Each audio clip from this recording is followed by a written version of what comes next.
पाहताय दैनिक संध्याचं संध्या लाईव्ह।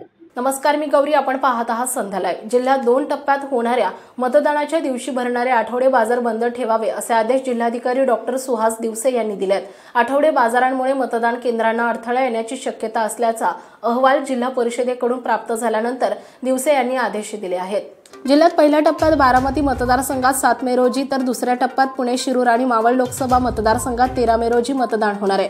मतदानाच्या दिवशी ज्या गावांमध्ये आठवडे बाजार भरतो अशा गावांच्या स्थितीबाबत जिल्हा परिषदेकडून अहवाल तयार करण्यात आलाय। त्यात आठवडे बाजार भरणाऱ्या गावांमध्ये मतदान शाळेमध्ये होणार आहे याचा सविस्तर अहवाल सर्व संबंधित तहसीलदारांनी जिल्हाधिकारी कार्यालयाला सादर केलाय।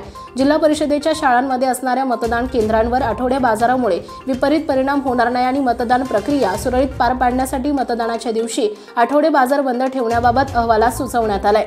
जिल्ह्यात आठवडे बाजार भरणाऱ्या गावांची संख्या मोठी आहे, त्यामध्ये काही गावांमध्ये तर बाजारासाठी मोठ्या प्रमाणात गर्दी होते। यात काही अनुचित प्रकार घडू नये म्हणून प्रशासनाने खबरदारी म्हणून मतदानाच्या दिवशी आठवडे बाजार बंद ठेवण्याचा निर्णय घेतलाय।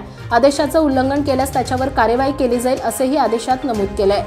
संध्या लाईव्हसाठी प्रतिनिधी रोहित दळवी, पुणे।